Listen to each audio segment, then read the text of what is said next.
Pride and Prejudice by Jane Austen. Chapter 56.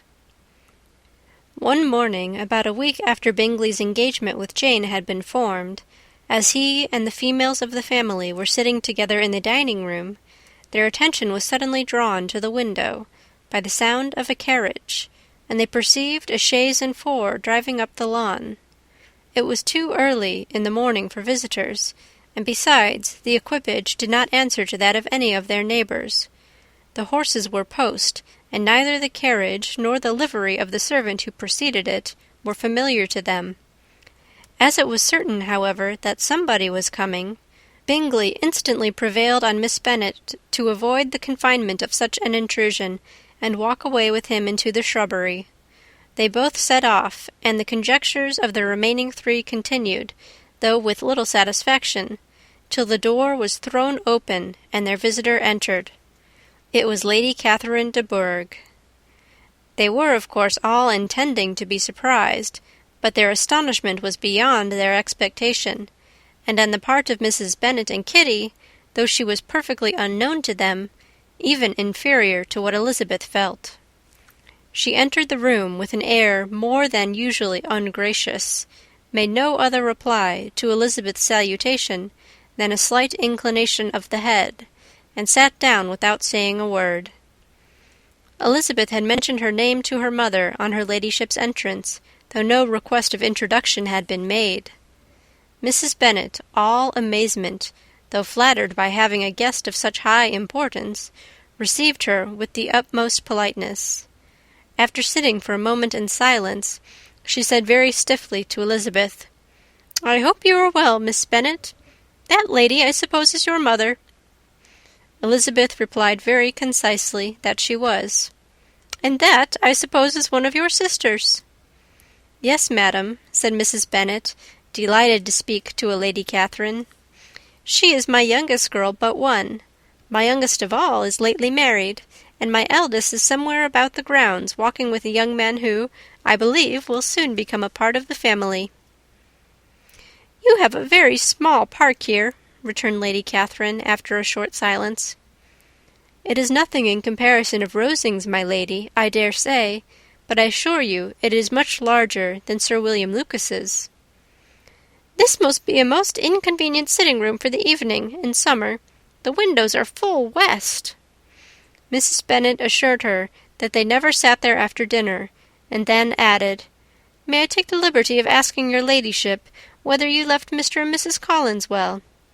"Yes, very well. I saw them the night before last."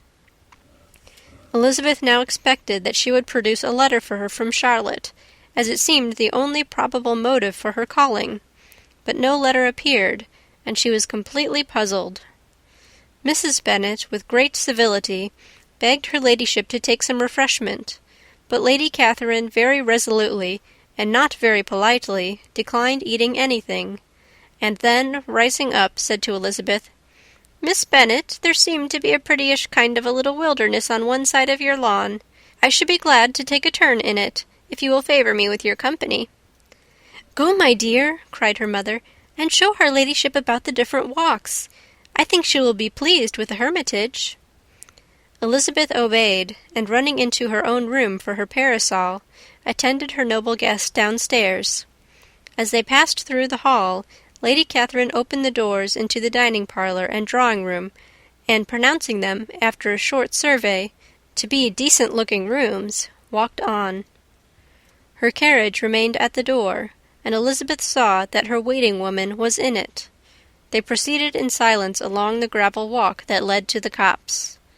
Elizabeth was determined to make no effort for conversation with a woman who was now more than usually insolent and disagreeable. "How could I ever think her like her nephew?" said she, as she looked in her face. As soon as they entered the copse, Lady Catherine began in the following manner. "You can be at no loss, Miss Bennet, to understand the reason of my journey hither. Your own heart, your own conscience, must tell you why I come."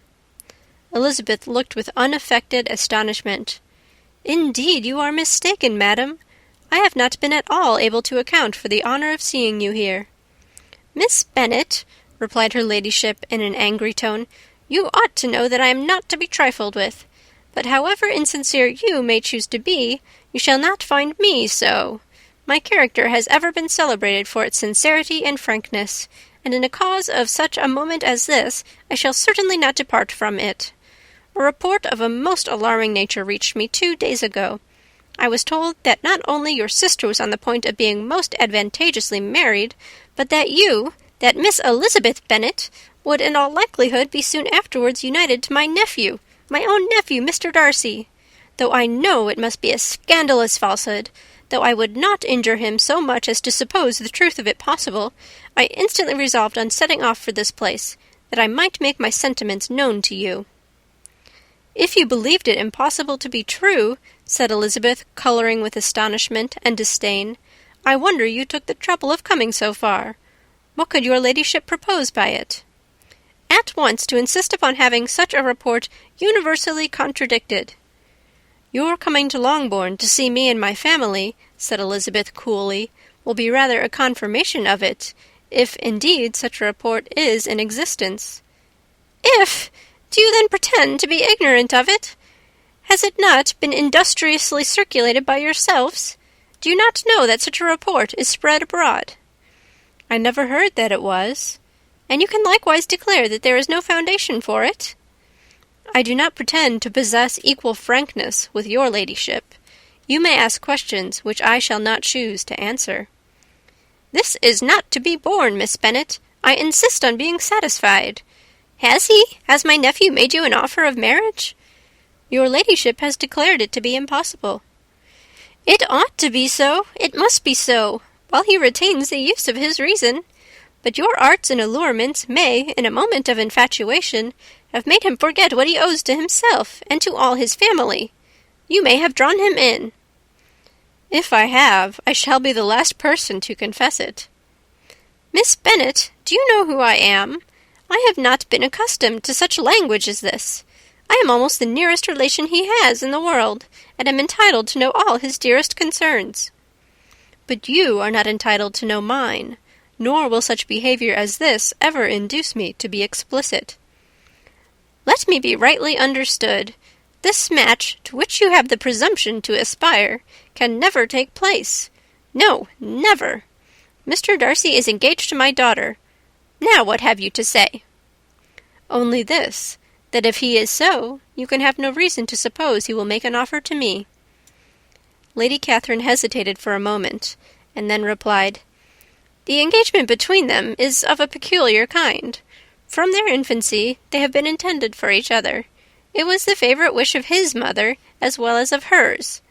While in their cradles we planned the union, and now, at the moment when the wishes of both sisters would be accomplished in their marriage, to be prevented by a young woman of inferior birth, of no importance in the world, and wholly unallied to the family. Do you pay no regard to the wishes of his friends, to his tacit engagement with Miss de Bourgh? Are you lost to every feeling of propriety and delicacy? Have you not heard me say that from his earliest hours he was destined for his cousin? Yes, I had heard it before. But what is that to me? If there is no other objection to my marrying your nephew, I shall certainly not be kept from it by knowing that his mother and aunt wished him to marry Miss de Bourgh. You both did as much as you could in planning the marriage. Its completion depended on others. If Mr. Darcy is neither by honour nor inclination confined to his cousin, why is not he to make another choice? And if I am that choice, why may not I accept him? Because honour, decorum, prudence, nay, interest, forbid it. Yes, Miss Bennet, interest, for do not expect to be noticed by his family or friends, if you wilfully act against the inclinations of all. You will be censured, slighted, and despised by everyone connected with him. Your alliance will be a disgrace. Your name will never even be mentioned by any of us. These are heavy misfortunes, replied Elizabeth, but the wife of Mr. Darcy must have such extraordinary sources of happiness necessarily attached to her situation that she could, upon the whole, have no cause to repine. Obstinate, headstrong girl, I am ashamed of you. Is this your gratitude for my attentions to you last spring? Is nothing due to me on that score? Let us sit down. You are to understand, Miss Bennet, that I came here with the determined resolution of carrying my purpose, nor will I be dissuaded from it. I have not been used to submit to any person's whims. I have not been in the habit of brooking disappointment." "That will make your ladyship's situation at present more pitiable, but it will have no effect on me." "I will not be interrupted. Hear me in silence. My daughter and my nephew are formed for each other. They are descended on the maternal side from the same noble line, and on the father's from respectable, honourable, and ancient, though untitled, families. Their fortune on both sides is splendid. They are destined for each other by the voice of every member of their respective houses, and what is to divide them? The upstart pretensions of a young woman without family connections or fortune? Is this to be endured? But it must not, shall not be. If you were sensible of your own good, you would not wish to quit the sphere in which you have been brought up."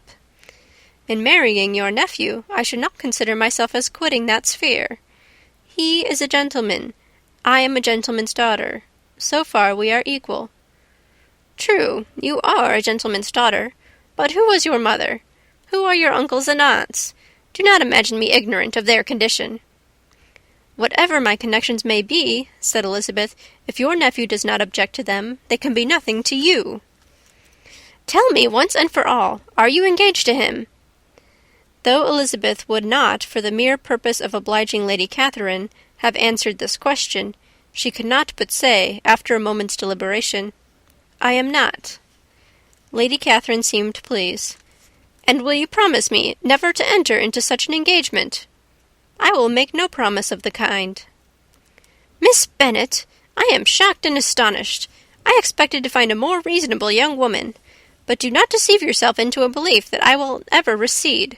I shall not go away till you have given me the assurance I require." "And I certainly never shall give it. I am not to be intimidated into anything so wholly unreasonable. Your ladyship wants Mr. Darcy to marry your daughter, but would my giving you the wished-for promise make their marriage at all more probable?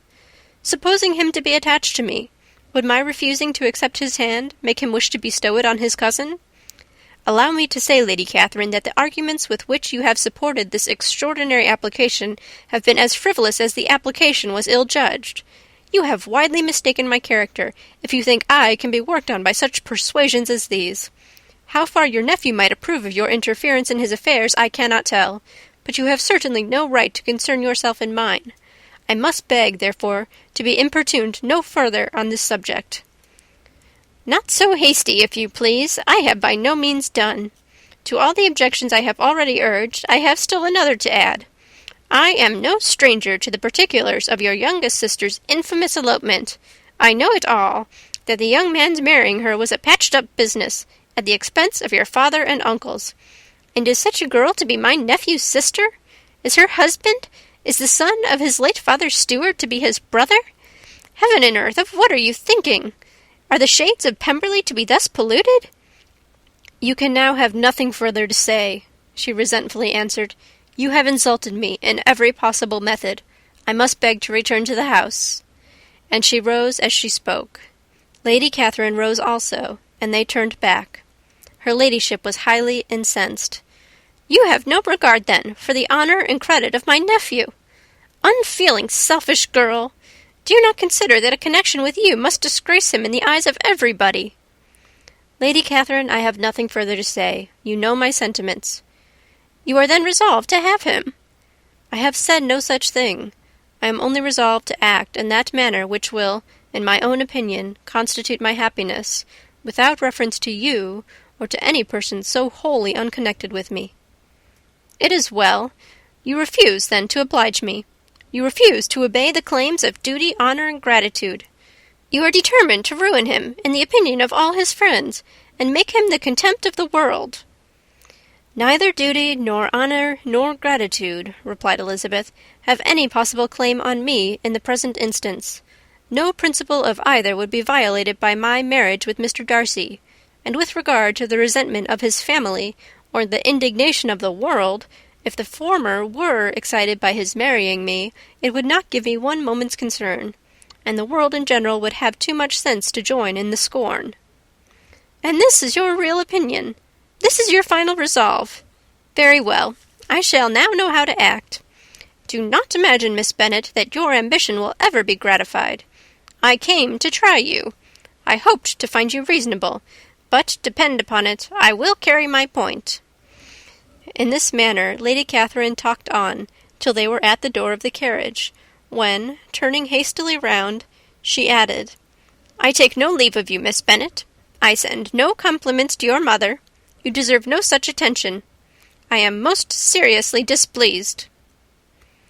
Elizabeth made no answer, and without attempting to persuade her ladyship to return into the house, walked quietly into it herself. She heard the carriage drive away as she proceeded upstairs. Her mother impatiently met her at the door of the dressing-room, to ask why Lady Catherine would not come in again and rest herself. "She did not choose it," said her daughter. "She would go." "She is a very fine-looking woman, and her calling here was prodigiously civil, for she only came, I suppose, to tell us the Collinses were well. She is on her road somewhere, I dare say, and so, passing through Meryton, thought she might as well call on you. I suppose she had nothing particular to say to you, Lizzie?" Elizabeth was forced to give into a little falsehood here, for to acknowledge the substance of their conversation was impossible. End of chapter 56. Pride and Prejudice by Jane Austen. Chapter 57.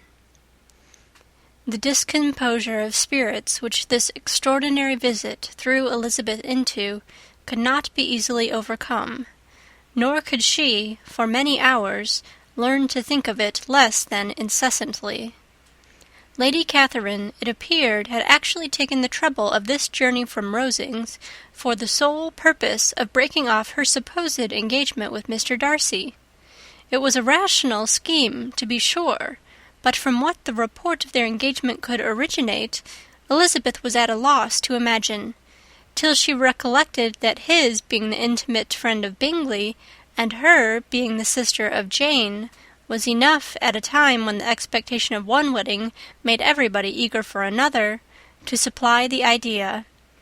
She had not herself forgotten to feel that the marriage of her sister must bring them more frequently together, and her neighbours at Lucas Lodge, therefore, for through their communication with the Collinses, the report, she concluded, had reached Lady Catherine, had only set that down as almost certain and immediate, which she had looked forward to as possible at some future time.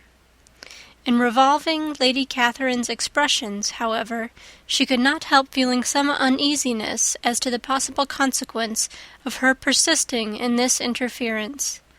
From what she had said of her resolution to prevent their marriage, it occurred to Elizabeth that she must meditate an application to her nephew, and how he might take a similar representation of the evils attached to a connection with her, she dared not pronounce. She knew not the exact degree of his affection for his aunt, or his dependence on her judgment, but it was natural to suppose that he thought much higher of her ladyship than she could do, and it was certain that, in enumerating the miseries of a marriage with one, whose immediate connections were so unequal to his own, his aunt would address him on his weakest side. With his notions of dignity, he would probably feel that the arguments, which to Elizabeth had appeared weak and ridiculous, contained much good sense and solid reasoning. If he had been wavering before as to what he should do, which had often seemed likely, the advice and entreaty of so near a relation might settle every doubt, and determine him at once to be as happy as dignity unblemished could make him. In that case he would return no more. Lady Catherine might see him in her way through town, and his engagement to Bingley of coming again to Netherfield must give way. If, therefore, an excuse for not keeping his promise should come to his friend within a few days, she added, I shall know how to understand it. I shall then give over every expectation, every wish of his constancy. If he is satisfied with only regretting me, when he might have obtained my affections and hand, I shall soon cease to regret him at all. The surprise of the rest of the family, on hearing who their visitor had been, was very great, but they obligingly satisfied it with the same kind of supposition which had appeased Mrs. Bennet's curiosity, and Elizabeth was spared from much teasing on the subject. The next morning, as she was going downstairs, she was met by her father, who came out of his library with a letter in his hand. "Lizzie," said he, "I was going to look for you. Come into my room." She followed him thither, and her curiosity to know what he had to tell her was heightened by the supposition of its being in some manner connected with the letter he held. It suddenly struck her that it might be from Lady Catherine, and she anticipated with dismay all the consequent explanations. She followed her father to the fireplace, and they both sat down. He then said, "I have received a letter this morning that has astonished me exceedingly. As it principally concerns yourself, you ought to know its contents. I did not know before that I had 2 daughters on the brink of matrimony. Let me congratulate you on a very important conquest." The colour now rushed into Elizabeth's cheeks in the instantaneous conviction of its being a letter from the nephew instead of the aunt, and she was undetermined whether most to be pleased that he explained himself at all, or offended that his letter was not rather addressed to herself, when her father continued, "You look conscious. Young ladies have great penetration in such matters as these, but I think I may defy even your sagacity to discover the name of your admirer. This letter is from Mr. Collins." "From Mr. Collins? And what can he have to say?" "Something very much to the purpose, of course. He begins with congratulations on the approaching nuptials of my eldest daughter, of which it seems he has been told by some of the good-natured gossiping Lucases. I shall not sport with your impatience by reading what he says on that point. What relates to yourself is as follows.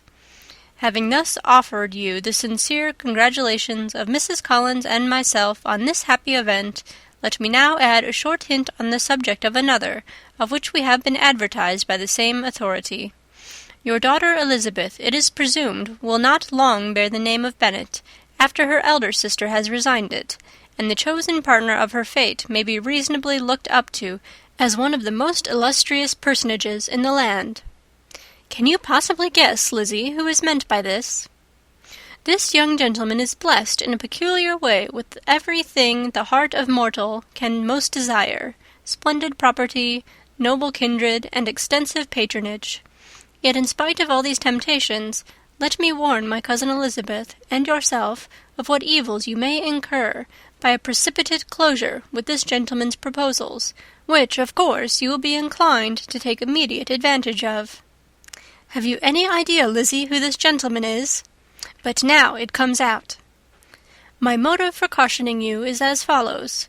We have reason to imagine that his aunt, Lady Catherine de Bourgh, does not look on the match with a friendly eye. Mr. Darcy, you see, is the man.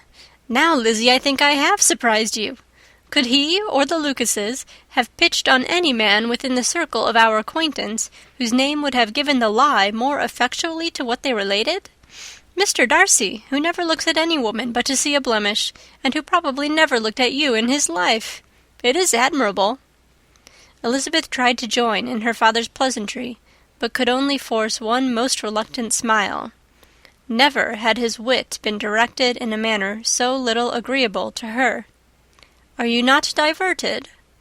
"Oh, yes, pray read on." After mentioning the likelihood of this marriage to her ladyship last night, she immediately, with her usual condescension, expressed what she felt on the occasion. When it became apparent that on the score of some family objections on the part of my cousin she would never give her consent to what she termed so disgraceful a match, I thought it my duty to give the speediest intelligence of this to my cousin, that she and her noble admirer may be aware of what they are about, and not run hastily into a marriage which has not been properly sanctioned. Mr. Collins, moreover, adds, I am truly rejoiced that my cousin Lydia's sad business has been so well hushed up, and am only concerned that their living together before the marriage took place should be so generally known. I must not, however, neglect the duties of my station, or refrain from declaring my amazement at hearing that you received the young couple into your house as soon as they were married. It was an encouragement of vice, and had I been the rector of Longbourn, I should very strenuously have opposed it. You ought certainly to forgive them, as a Christian, but never to admit them in your sight, or allow their names to be mentioned in your hearing. That is his notion of Christian forgiveness. The rest of his letter is only about his dear Charlotte's situation and his expectation of a young olive branch. But, Lizzie, you look as if you did not enjoy it. You are not going to be missish, I hope, and pretend to be affronted at an idle report. For what do we live, but to make sport for our neighbours, and laugh at them in our turn? Oh, cried Elizabeth, I am excessively diverted, but it is so strange. Yes, that is what makes it amusing. Had they fixed on any other man, it would have been nothing. But his perfect indifference, and your pointed dislike, make it so delightfully absurd. Much as I abominate writing, I would not give up Mr. Collins's correspondence for any consideration. Nay, when I read a letter of his, I cannot help giving him the preference even over Wickham, much as I value the impudence and hypocrisy of my son-in-law. And pray, Lizzie, what said Lady Catherine about this report? Did she call to refuse her consent? To this question his daughter replied only with a laugh, and as it had been asked, without the least suspicion, she was not distressed by his repeating it. Elizabeth had never been more at a loss to make her feelings appear what they were not. It was necessary to laugh when she would rather have cried. Her father had most cruelly mortified her by what he said of Mr. Darcy's indifference, and she could do nothing but wonder at such a want of penetration, or fear that perhaps, instead of his seeing too little, she might have fancied too much. End of chapter 57. Pride and Prejudice by Jane Austen. Chapter 58. Instead of receiving any such letter of excuse from his friend as Elizabeth half expected Mr. Bingley to do, he was able to bring Darcy with him to Longbourn before many days had passed after Lady Catherine's visit. The gentleman arrived early, and before Mrs. Bennet had time to tell him of their having seen his aunt, of which her daughter sat in momentary dread, Bingley, who wanted to be alone with Jane, proposed their all walking out. It was agreed to. Mrs. Bennet was not in the habit of walking. Mary could never spare time, but the remaining 5 set off together. Bingley and Jane, however, soon allowed the others to outstrip them. They lagged behind, while Elizabeth, Kitty, and Darcy were to entertain each other. Very little was said by either. Kitty was too much afraid of him to talk. Elizabeth was secretly forming a desperate resolution, and perhaps he might be doing the same. They walked towards the Lucases, because Kitty wished to call upon Maria, and as Elizabeth saw no occasion for making it a general concern, when Kitty left them she went boldly on with him alone. Now was the moment for her resolution to be executed, and while her courage was high, she immediately said, "Mr. Darcy, I am a very selfish creature, and for the sake of giving relief to my own feelings, care not how much I may be wounding yours. I can no longer help thanking you for your unexampled kindness to my poor sister. Ever since I have known it, I have been most anxious to acknowledge to you how gratefully I feel it. Were it known to the rest of the family, I should not have merely my own gratitude to express." "I am sorry, exceedingly sorry," replied Darcy, in a tone of surprise and emotion, "that you have ever been informed of what may, in a mistaken light, have given you uneasiness. I did not think Mrs. Gardiner was so little to be trusted." "You must not blame my aunt. Lydia's thoughtlessness first betrayed to me that you had been concerned in the matter, and, of course, I could not rest till I knew the particulars. Let me thank you again and again, in the name of all my family, for that generous compassion which induced you to take so much trouble, and bear so many mortifications, for the sake of discovering them." "If you will thank me," he replied, "let it be for yourself alone. That the wish of giving happiness to you might add force to the other inducements which led me on, I shall not attempt to deny. But your family owe me nothing. Much as I respect them, I believe I thought only of you." Elizabeth was too much embarrassed to say a word.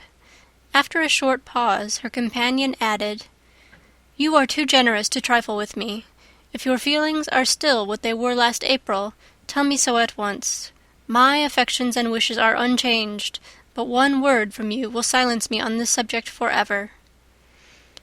Elizabeth, feeling all the more than common awkwardness and anxiety of his situation, now forced herself to speak, and immediately, though not very fluently, gave him to understand that her sentiments had undergone so material a change since the period to which he alluded, as to make her receive with gratitude and pleasure his present assurances.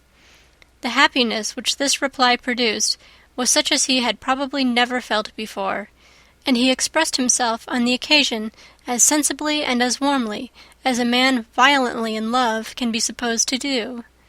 Had Elizabeth been able to encounter his eye, she might have seen how well the expression of heartfelt delight diffused over his face became him.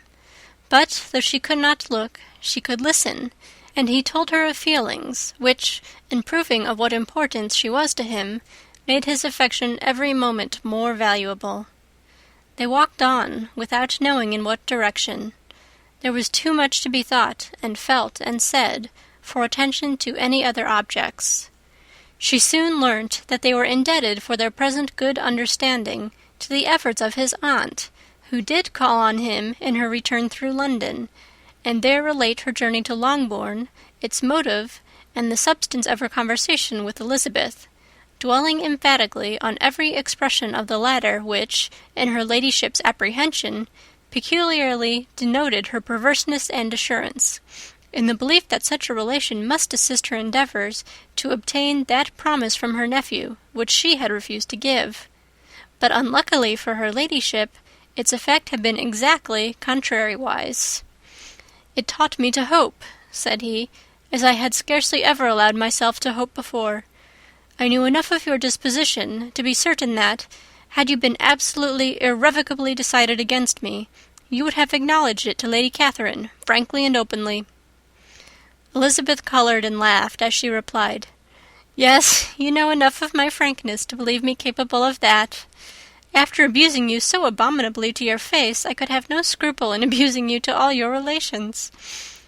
What did you say of me that I did not deserve? For, though your accusations were ill-founded, formed on mistaken premises, my behaviour to you at the time had merited the severest reproof. It was unpardonable. I cannot think of it without abhorrence." "We will not quarrel for the greater share of blame annexed to that evening," said Elizabeth. "The conduct of neither, if strictly examined, will be irreproachable. But since then we have both, I hope, improved in civility." "I cannot be so easily reconciled to myself. The recollection of what I then said, of my conduct, my manners, my expressions during the whole of it, is now, and has been many months, inexpressibly painful to me. Your reproof, so well applied, I shall never forget. Had you behaved in a more gentlemanlike manner. Those were your words. You know not, you can scarcely conceive how they have tortured me, though it was some time, I confess, before I was reasonable enough to allow their justice. I was certainly very far from expecting them to make so strong an impression. I had not the smallest idea of their being ever felt in such a way." "I can easily believe it. You thought me then devoid of every proper feeling. I am sure you did. The turn of your countenance I shall never forget, as you said that I could not have addressed you in any possible way that would induce you to accept me." "Oh, do not repeat what I then said. These recollections will not do at all. I assure you that I have long been most heartily ashamed of it." Darcy mentioned his letter. "Did it?" said he. "Did it soon make you think better of me? Did you, on reading it, give any credit to its contents?" She explained what its effect on her had been, and how gradually all her former prejudices had been removed. "I knew," said he, "that what I wrote must give you pain, but it was necessary. I hope you have destroyed the letter. There was one part especially, the opening of it, which I should dread your having the power of reading again. I can remember some expressions which might justly make you hate me." "The letter shall certainly be burnt, if you believe it essential to the preservation of my regard. But, though we have both reason to think my opinions not entirely unalterable, they are not, I hope, quite so easily changed as that implies." "When I wrote that letter," replied Darcy, "I believed myself perfectly calm and cool, but I am since convinced that it was written in a dreadful bitterness of spirit." "The letter perhaps began in bitterness, but it did not end so. The adieu is charity itself. But think no more of the letter. The feelings of the person who wrote and the person who received it are now so widely different from what they were then, that every unpleasant circumstance attending it ought to be forgotten. You must learn some of my philosophy. Think only of the past, as its remembrance gives you pleasure. I cannot give you credit for any philosophy of the kind.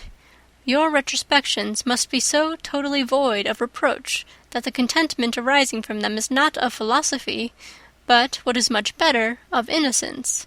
But with me it is not so. Painful recollections will intrude, which ought not to be repelled.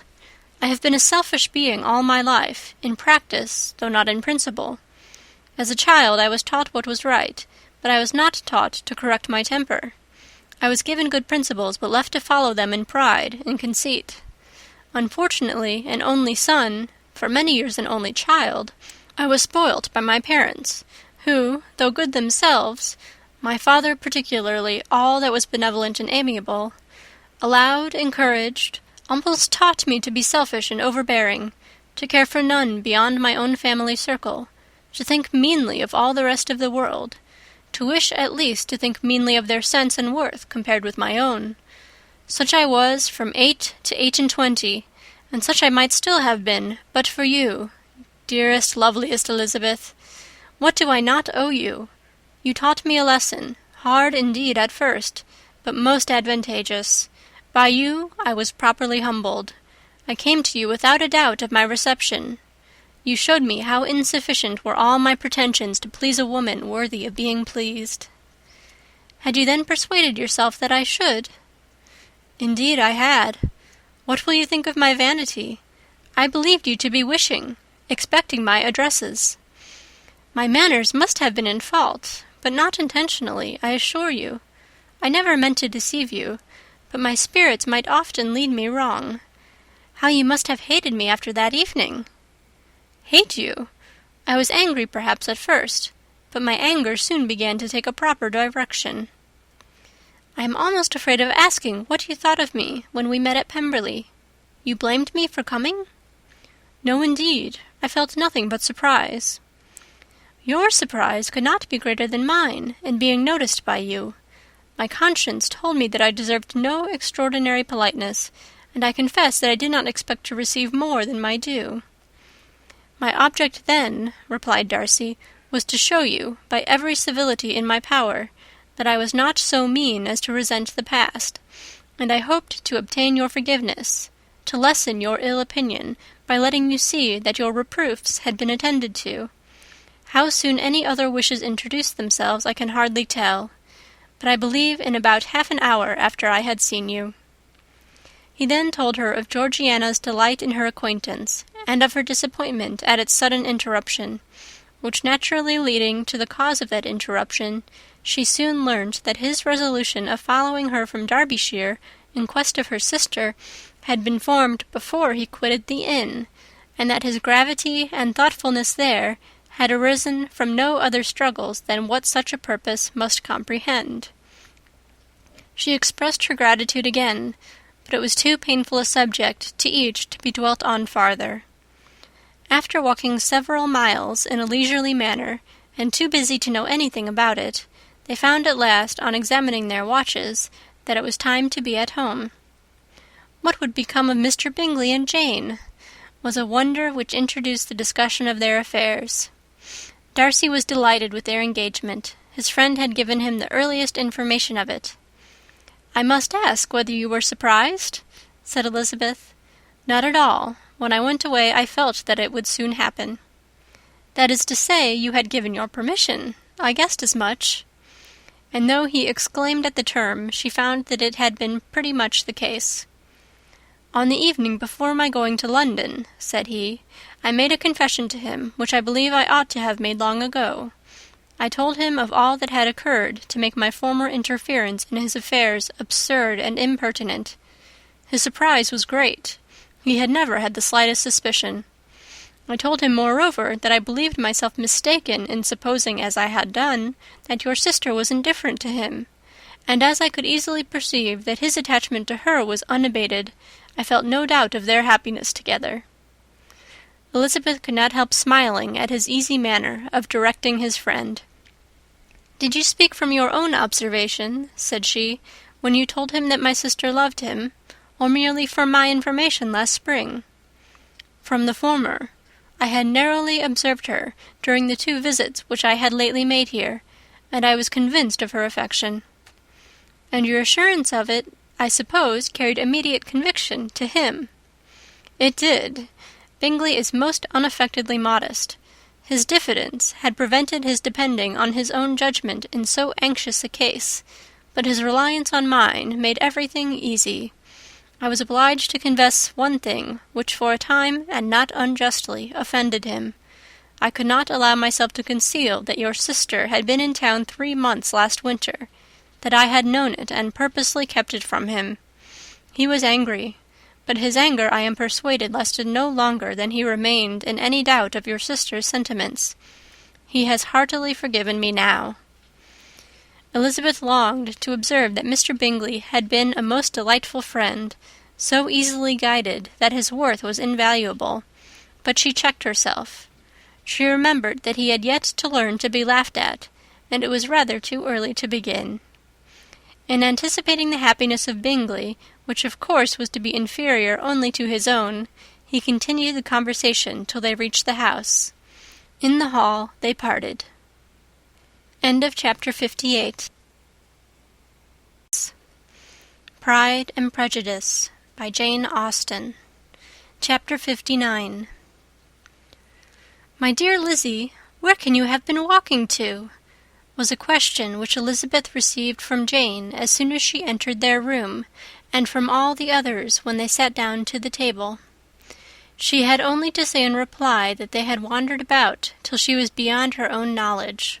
She coloured as she spoke, but neither that nor anything else awakened a suspicion of the truth. The evening passed quietly, unmarked by anything extraordinary. The acknowledged lovers talked and laughed. The unacknowledged were silent. Darcy was not of a disposition in which happiness overflows in mirth, and Elizabeth, agitated and confused, rather knew that she was happy than felt herself to be so, for besides the immediate embarrassment, there were other evils before her. She anticipated what would be felt in the family when her situation became known. She was aware that no one liked him but Jane, and even feared that with the others it was a dislike which not all his fortune and consequence might do away. At night she opened her heart to Jane. Though suspicion was very far from Miss Bennet's general habits, she was absolutely incredulous here. "You are joking, Lizzie! This cannot be! Engaged to Mr. Darcy? No, no, you shall not deceive me. I know it to be impossible." "This is a wretched beginning indeed. My sole dependence was on you, and I am sure nobody else will believe me if you do not. Yet indeed I am in earnest. I speak nothing but the truth. He still loves me, and we are engaged." Jane looked at her doubtingly. "Oh, Lizzie, it cannot be. I know how much you dislike him." "You know nothing of the matter. That is all to be forgot. Perhaps I did not always love him so well as I do now. But in such cases as these, a good memory is unpardonable. This is the last time I shall ever remember it myself." Miss Bennet still looked all amazement. Elizabeth again, and more seriously, assured her of its truth. "Good heaven! Can it really be so? Yet now I must believe you," cried Jane. "My dear, dear Lizzie, I do congratulate you. But are you certain? Forgive the question. Are you quite certain that you can be happy with him?" "There can be no doubt of that. It is settled between us already that we are to be the happiest couple in the world. But are you pleased, Jane? Shall you like to have such a brother?" "Very, very much. Nothing could give either Bingley or myself more delight. But we considered it. We talked of it as impossible. And do you really love him quite well enough? Oh, Lizzie, do anything rather than marry without affection. Are you quite sure that you feel what you ought to do?" "Oh, yes. You will only think I feel more than I ought to do when I tell you all." "What do you mean?" "Why, I must confess that I love him better than I do Bingley. I am afraid you will be angry." "My dearest sister, now be serious. I want to talk very seriously. Let me know everything that I am to know without delay. Will you tell me how long you have loved him?" "It has been coming on so gradually that I hardly know when it began.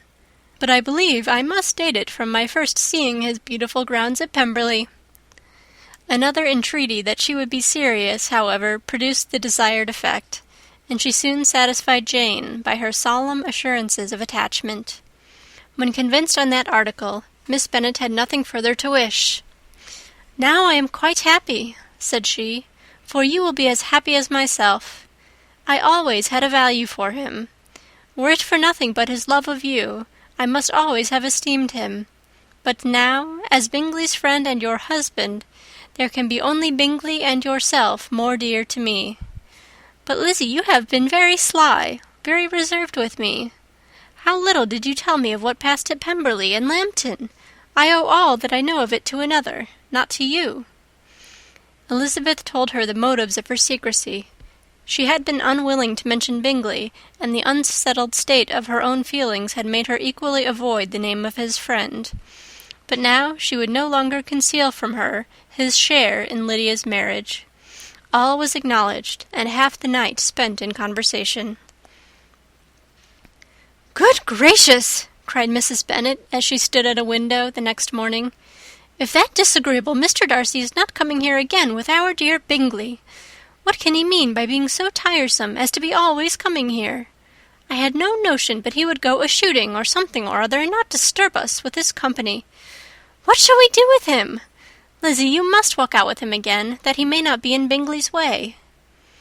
Elizabeth could hardly help laughing at so convenient a proposal, yet was really vexed that her mother should be always giving him such an epithet. As soon as they entered, Bingley looked at her so expressively and shook hands with such warmth as left no doubt of his good information, and he soon afterwards said aloud, "Mrs. Bennet, have you no more lanes hereabouts in which Lizzie may lose her way again to-day?" "I advise Mr. Darcy and Lizzie and Kitty," said Mrs. Bennet, "to walk to Oakham Mount this morning. It is a nice long walk, and Mr. Darcy has never seen the view." "It may do very well for the others," replied Bingley, "but I am sure it will be too much for Kitty. Won't it, Kitty?" Kitty owned that she had rather stay at home. Darcy professed a great curiosity to see the view from the Mount, and Elizabeth silently consented. As she went upstairs to get ready, Mrs. Bennet followed her, saying, "I am quite sorry, Lizzie, that you should be forced to have that disagreeable man all to yourself, but I hope you will not mind it. It is all for Jane's sake, you know, and there is no occasion for talking to him except just now and then, so do not put yourself to inconvenience." During their walk, it was resolved that Mr. Bennet's consent should be asked in the course of the evening. Elizabeth reserved to herself the application for her mother's. She could not determine how her mother would take it, sometimes doubting whether all his wealth and grandeur would be enough to overcome her abhorrence of the man. But whether she were violently set against the match, or violently delighted with it, it was certain that her manner would be equally ill adapted to do credit to her sense, and she could no more bear that Mr. Darcy should hear the first raptures of her joy than the first vehemence of her disapprobation. In the evening, soon after Mr. Bennet withdrew to the library, she saw Mr. Darcy rise also and follow him, and her agitation on seeing it was extreme. She did not fear her father's opposition, but he was going to be made unhappy, and that it should be through her means, that she, his favourite child, should be distressing him by her choice, should be filling him with fears and regrets in disposing of her, was a wretched reflection, and she sat in misery till Mr. Darcy appeared again, when, looking at him, she was a little relieved by his smile. In a few minutes he approached the table where she was sitting with Kitty, and while pretending to admire her work, said in a whisper, "Go to your father, he wants you in the library." She was gone directly. Her father was walking about the room, looking grave and anxious. "Lizzie," said he, "what are you doing? Are you out of your senses to be accepting this man? Have not you always hated him?" How earnestly did she then wish that her former opinions had been more reasonable, her expressions more moderate. It would have spared her from explanations and professions which it was exceedingly awkward to give, but they were now necessary, and she assured him, with some confusion, of her attachment to Mr. Darcy. "Or, in other words, you are determined to have him. He is rich, to be sure, and you may have more fine clothes and fine carriages than Jane. But will they make you happy?" "Have you any other objection," said Elizabeth, "than your belief of my indifference?" "None at all. We all know him to be a proud, unpleasant sort of man. But this would be nothing if you really liked him." I do like him," she replied with tears in her eyes. "I love him. Indeed, he has no improper pride. He is perfectly amiable. You do not know what he really is. Then pray do not pain me by speaking of him in such terms." "Lizzie," said her father, "I have given him my consent. He is the kind of man, indeed, to whom I should never dare refuse anything which he condescended to ask. I now give it to you, if you are resolved on having him. But let me advise you to think better of it. I know your disposition, Lizzie. I know that you could be neither happy nor respectable unless you truly esteemed your husband, unless you looked up to him as a superior. Your lively talents would place you in the greatest danger in an unequal marriage. You could scarcely escape discredit and misery. My child, let me not have the grief of seeing you unable to respect your partner in life. You know not what you are about." Elizabeth, still more affected, was earnest and solemn in her reply, and at length, by repeated assurances that Mr. Darcy was really the object of her choice, by explaining the gradual change which her estimation of him had undergone, relating her absolute certainty that his affection was not the work of a day, but had stood the test of many months' suspense, and enumerating with energy all his good qualities, she did conquer her father's incredulity, and reconcile him to the match. "Well, my dear," said he when she ceased speaking, "I have no more to say. If this be the case, he deserves you. I could not have parted with you, my Lizzie, to anyone less worthy." To complete the favourable impression, she then told him what Mr. Darcy had voluntarily done for Lydia. He heard her with astonishment. "This is an evening of wonders indeed.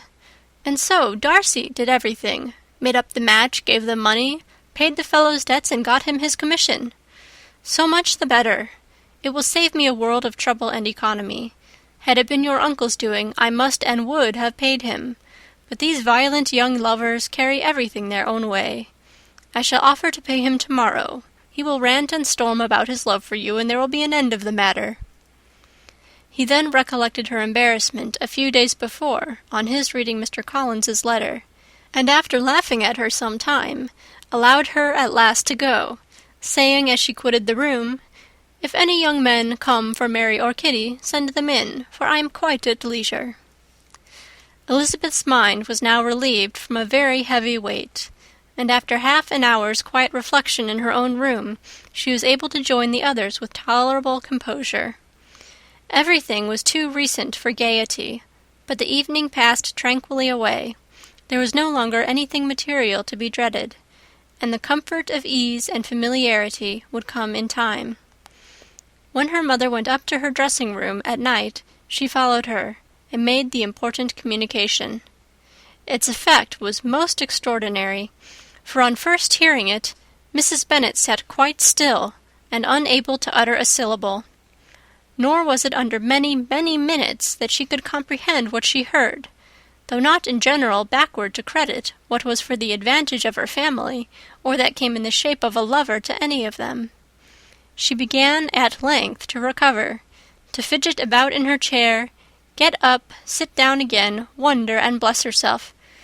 "Good gracious! Lord bless me, only think! Dear me! Mr. Darcy! Who would have thought it? And is it really true? Oh, my sweetest Lizzie, how rich and how great you will be! What pin money! What jewels, what carriages you will have! Jane's is nothing to it, nothing at all. I am so pleased, so happy. Such a charming man, so handsome, so tall. Oh, my dear Lizzie, pray apologize for my having disliked him so much before. I hope he will overlook it. Dear, dear Lizzie, a house in town! Everything that is charming. 3 daughters married! 10,000 a year! Oh, Lord! What will become of me? I shall go distracted." This was enough to prove that her approbation need not be doubted, and Elizabeth, rejoicing that such an effusion was heard only by herself, soon went away. But before she had been 3 minutes in her own room, her mother followed her. "My dearest child," she cried, "I can think of nothing else. 10,000 a year, and very likely more.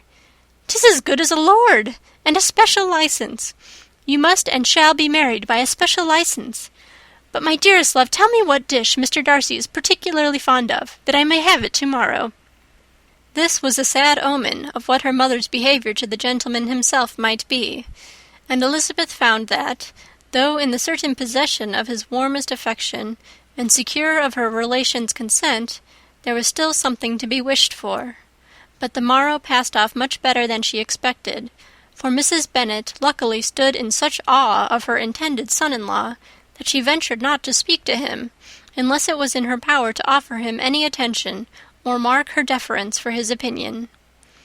Elizabeth had the satisfaction of seeing her father taking pains to get acquainted with him, and Mr. Bennet soon assured her that he was rising every hour in his esteem. "I admire all my 3 son-in-laws highly," said he.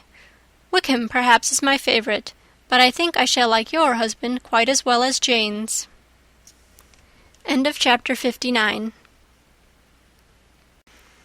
Pride and Prejudice by Jane Austen.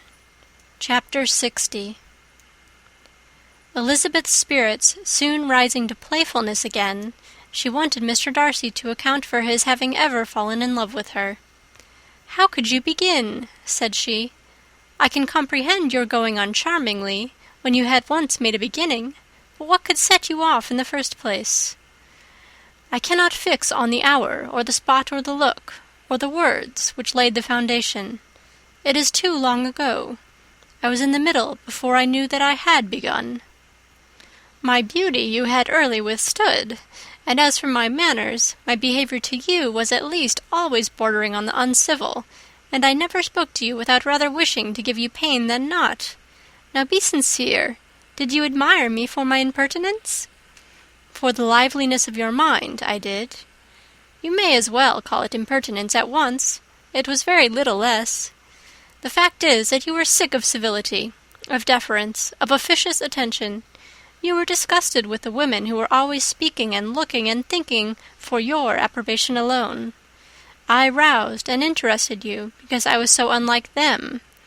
Had you not been really amiable, you would have hated me for it.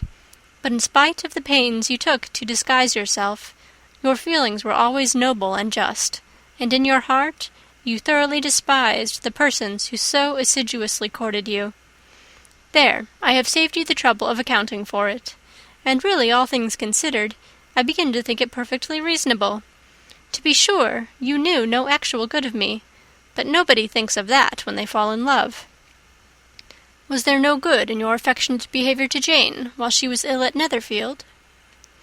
"Dearest Jane, who could have done less for her? But make a virtue of it by all means. My good qualities are under your protection, and you are to exaggerate them as much as possible. And in return it belongs to me to find occasions for teasing and quarrelling with you as often as may be. And I shall begin directly by asking you what made you so unwilling to come to the point at last. What made you so shy of me when you first called, and afterwards dined here? Why, especially when you called, did you look as if you did not care about me?" "Because you were grave and silent, and gave me no encouragement. But I was embarrassed, and so was I. You might have talked to me more when you came to dinner. A man who had felt less might.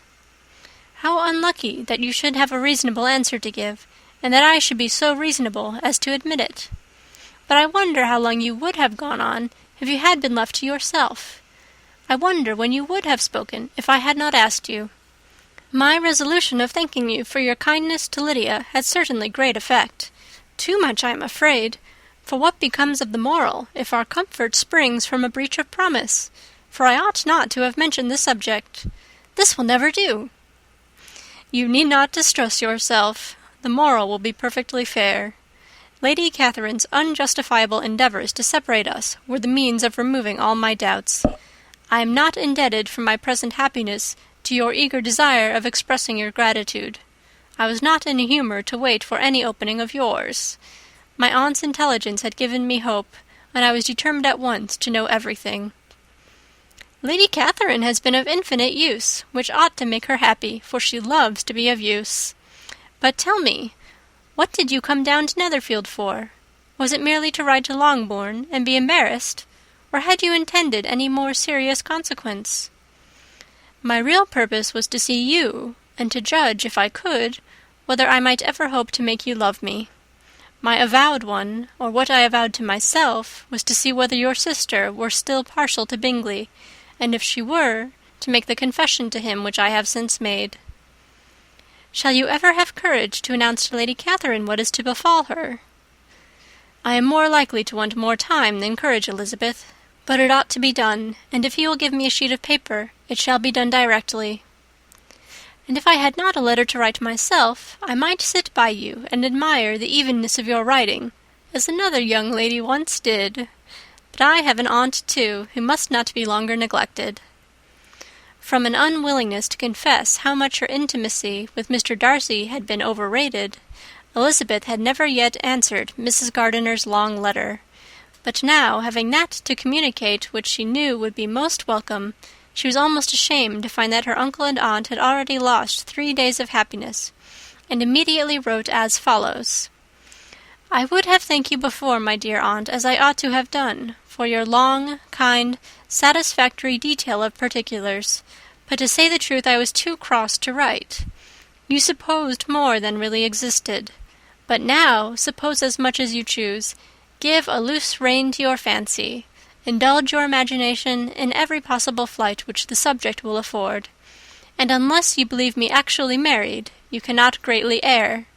You must write again very soon, and praise him a great deal more than you did in your last. I thank you again and again for not going to the lakes. How could I be so silly as to wish it? Your idea of the ponies is delightful. We will go round the park every day. I am the happiest creature in the world. Perhaps other people have said so before, but not one with such justice. I'm happier even than Jane. She only smiles. I laugh. Mr. Darcy sends you all the love in the world that he can spare from me. You are all to come to Pemberley at Christmas. Yours, etc. Mr. Darcy's letter to Lady Catherine was in a different style, and still different from either was what Mr. Bennet sent to Mr. Collins in reply to his last. Dear Sir, I must trouble you once more for congratulations. Elizabeth will soon be the wife of Mr. Darcy. Console Lady Catherine as well as you can, but if I were you, I would stand by the nephew. He has more to give. Yours sincerely, etc. Miss Bingley's congratulations to her brother on his approaching marriage were all that was affectionate and insincere.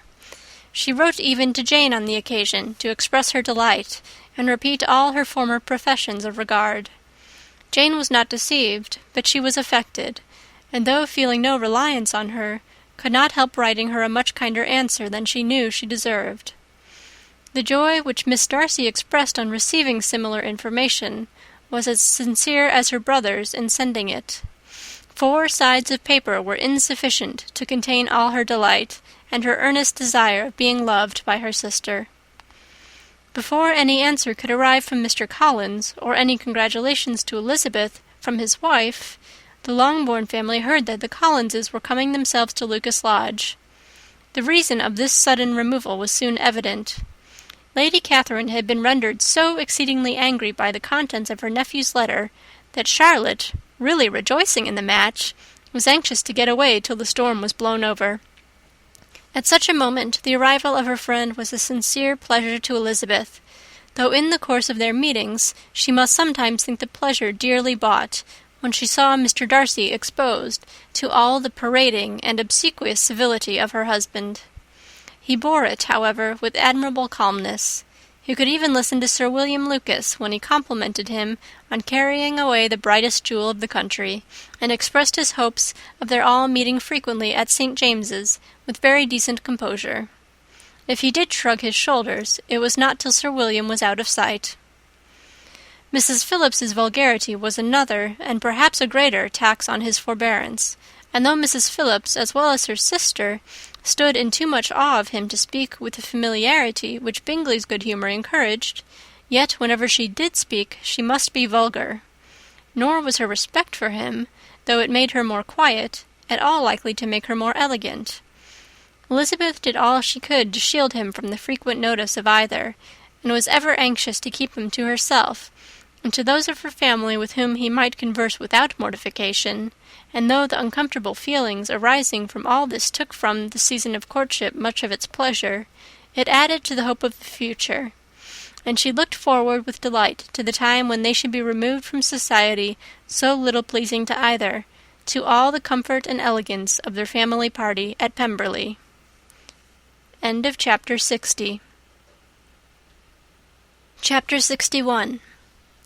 Happy for all her maternal feelings was the day on which Mrs. Bennet got rid of her two most deserving daughters. With what delighted pride she afterwards visited Mrs. Bingley, and talked of Mrs. Darcy, may be guessed. I wish I could say, for the sake of her family, that the accomplishment of her earnest desire in the establishment of so many of her children produced so happy an effect as to make her a sensible, amiable, well-informed woman for the rest of her life, though perhaps it was lucky for her husband, who might not have relished domestic felicity in so unusual a form, that she still was occasionally nervous and invariably silly. Mr. Bennet missed his second daughter exceedingly. His affection for her drew him oftener from home than anything else could do. He delighted in going to Pemberley, especially when he was least expected. Mr. Bingley and Jane remained at Netherfield only a 12-month. So near a vicinity to her mother and Meryton relations was not desirable even to his easy temper or her affectionate heart. The darling wish of his sisters was then gratified. He bought an estate in a neighbouring county to Derbyshire, and Jane and Elizabeth, in addition to every other source of happiness, were within 30 miles of each other. Kitty, to her very material advantage, spent the chief of her time with her two elder sisters. In society so superior to what she had generally known, her improvement was great. She was not of so ungovernable a temper as Lydia, and removed from the influence of Lydia's example, she became, by proper attention and management, less irritable, less ignorant, and less insipid. From the further disadvantage of Lydia's society, she was of course carefully kept, and though Mrs. Wickham frequently invited her to come and stay with her, with the promise of balls and young men, her father would never consent to her going. Mary was the only daughter who remained at home, and she was necessarily drawn from the pursuit of accomplishments by Mrs. Bennet's being quite unable to sit alone. Mary was obliged to mix more with the world, but she could still moralize over every morning visit, and as she was no longer mortified by comparisons between her sister's beauty and her own, it was suspected by her father that she submitted to the change without much reluctance. As for Wickham and Lydia, their characters suffered no revolution from the marriage of her sisters. He bore with philosophy the conviction that Elizabeth must now become acquainted with whatever of his ingratitude and falsehood had before been unknown to her, and in spite of everything was not wholly without hope that Darcy might yet be prevailed on to make his fortune. The congratulatory letter which Elizabeth received from Lydia on her marriage explained to her that, by his wife at least, if not by himself, such a hope was cherished. The letter was to this effect: "My dear Lizzie, I wish you joy. If you love Mr. Darcy half as well as I do my dear Wickham, you must be very happy. It is a great comfort to have you so rich, and when you have nothing else to do, I hope you will think of us. I am sure Wickham would like a place at court very much, and I do not think we shall have quite money enough to live upon without some help. Any place would do, of about 300 or 400 a year. But, however, do not speak to Mr. Darcy about it, if you had rather not. Yours, etc." As it happened that Elizabeth had much rather not, she endeavoured in her answer to put an end to every entreaty and expectation of the kind. Such relief, however, as it was in her power to afford, by the practice of what might be called economy in her own private expenses, she frequently sent them. It had always been evident to her that such an income as theirs, under the direction of two persons so extravagant in their wants and heedless of the future, must be very insufficient to their support, and whenever they changed their quarters, either Jane or herself were sure of being applied to for some little assistance towards discharging their bills. Their manner of living, even when the restoration of peace dismissed them to a home, was unsettled in the extreme. They were always moving from place to place in quest of a cheap situation, and always spending more than they ought. His affection for her soon sunk into indifference. Hers lasted a little longer, and in spite of her youth and her manners, she retained all the claims of reputation which her marriage had given her. Though Darcy could never receive him at Pemberley, yet for Elizabeth's sake he assisted him further in his profession. Lydia was occasionally a visitor there when her husband was gone to enjoy himself in London or Bath, and with the Bingleys they both of them frequently stayed so long that even Bingley's good humour was overcome, and he proceeded so far as to talk of giving them a hint to be gone. Miss Bingley was very deeply mortified by Darcy's marriage, but as she thought it advisable to retain the right of visiting at Pemberley, she dropped all her resentment, was fonder than ever of Georgiana, almost as attentive to Darcy as heretofore, and paid off every arrear of civility to Elizabeth. Pemberley was now Georgiana's home, and the attachment of the sisters was exactly what Darcy had hoped to see. They were able to love each other even as well as they intended. Georgiana had the highest opinion in the world of Elizabeth, though at first she often listened with an astonishment bordering on alarm at her lively sportive manner of talking to her brother. He, who had always inspired in herself a respect which almost overcame her affection, she now saw the object of open pleasantry. Her mind received knowledge which had never before fallen in her way. By Elizabeth's instructions, she began to comprehend that a woman may take liberties with her husband which a brother will not always allow in a sister more than 10 years younger than himself.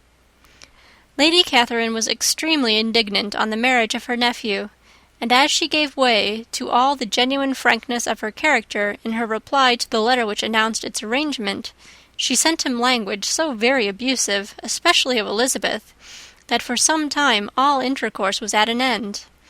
But at length, by Elizabeth's persuasion, he was prevailed on to overlook the offence and seek a reconciliation, and, after a little further resistance on the part of his aunt, her resentment gave way, either to her affection for him, or her curiosity to see how his wife conducted herself, and she condescended to wait on them at Pemberley, in spite of that pollution which its woods had received, not merely from the presence of such a mistress, but the visits of her uncle and aunt from the city.